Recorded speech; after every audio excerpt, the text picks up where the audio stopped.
How to change ATM pin. नमस्कार दोस्तों, स्वागत करता हूं आप सभी को टेकीराज यूट्यूब चैनल पर। आज के इस वीडियो में हम सीखेंगे कि कैसे आप पंजाब एंड सिंध बैंक या फिर किसी भी बैंक का एटीएम पिन को कैसे बदल सकते हैं। तो दोस्तों, जानने के लिए इस वीडियो को शुरू से लेकर अंत तक जरूर देखिएगा। और यदि आपने हमारा चैनल को अभी तक सब्सक्राइब नहीं किया है तो चैनल को सब्सक्राइब करके उस बेल आइकन को जरूर दबाइएगा ताकि मेरे हर वीडियो का अपडेट आप तक पहुंचते रहे। तो दोस्तों, चलिए बिना देर के हुए शुरू करते हैं।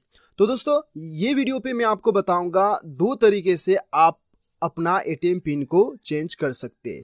यानी कि एक केस ये होता है कि दोस्तों, आपको अपना एटीएम पिन जो है बहुत पुराना लग गया है और आप जो है नया एटीएम पिन जनरेट करना चाहते हैं, चेंज करवाना चाहते हैं। एक तो ये केस होता है और दूसरा केस होता है कि आप अपना एटीएम पिन भूल चुके हैं और आप रिकवर करना चाहते हैं।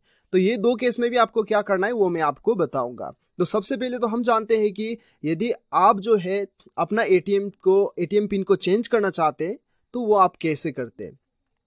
तो सबसे पहले तो आप अपना एटीएम में जाएंगे और एटीएम में जाने के बाद आपको स्वाइप करना होगा आपका एटीएम। उसके बाद में आपको यहाँ पे बताया जाएगा कि आपका लैंग्वेज चूज करने के लिए, ठीक है। तो आपका लैंग्वेज जो भी है वो आप चूज कर लीजिए यहाँ से। उसके बाद में आपको अपना पासवर्ड भरना होगा, ठीक है। तो दोस्तों, ये पहला वाला जो है आपको पासवर्ड याद है और आप नया पासवर्ड बनवा रहे हैं, ठीक है। दूसरे स्टेप में हम बात करेंगे कि आप पासवर्ड भूल चुके हैं और रिकवर कैसे करना है। तो फिलहाल तो हम देखते हैं। आपको यहाँ पे अपना पासवर्ड जो आपको अभी फिलहाल आपका पासवर्ड है वो भरना है। उसके बाद में आपको एंटर पे दबाना है। उसके बाद आपको यहाँ पे सेलेक्ट करना है ट्रांजेक्शन टाइप। यहाँ पे पिन चेंज का ऑप्शन दिखाई दे रहा होगा आपको। जरूरी नहीं है कि यहीं पे दिखाई दे, यहाँ पे या फिर कहीं भी आपको दिखाई दे, पिन चेंज का ऑप्शन आपको क्लिक करना होगा, ठीक है। उसके बाद आपको यहाँ पे नया पिन आपको बनाना होगा। नया पिन आप जो भी बनवाना चाहते हैं वो यहाँ पे भर दीजिए। उसके बाद फिर से वो पिन भरिएगा यहाँ पे।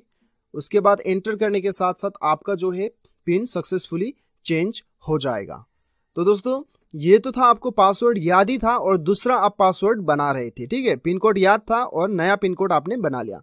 लेकिन दूसरा केस में आपको क्या करना होता है दोस्तों, दूसरा केस में क्या करना होगा, आपको नीचे डिस्क्रिप्शन पे एक लिंक मिलेगा। मैंने एक आर्टिकल का लिंक शेयर किया है, वो लिंक को क्लिक कीजिएगा तो वो आर्टिकल में जाने के बाद में इंडिया का सारा बैंक का आपको वहां पे टोल फ्री नंबर मिल जाएगा, ठीक है। आपको क्या करना है, आपका जो भी बैंक का टोल फ्री नंबर है उससे आप कॉल कीजिएगा।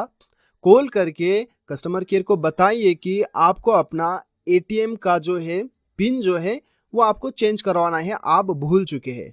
तो वो केस में क्या होगा कि दोस्तों, आपको एसएमएस सर्विस प्रोवाइड किया जाएगा। आपको एक नंबर दिया जाएगा जिस नंबर में आपका डेबिट कार्ड का यानी कि एटीएम कार्ड का लास्ट 4 डिजिट नंबर रहता है, वो नंबर आपको एसएमएस करना होता है, ठीक है। आपको कस्टमर केयर जो नंबर देगा वो नंबर पे आपको आपका एटीएम का 4 डिजिट लास्ट नंबर भेजना होता है और आपको अपना पासवर्ड जो है एसएमएस के जरिए से ही मिल जाएगा। इस प्रकार से आप रिकवर कर सकते हैं।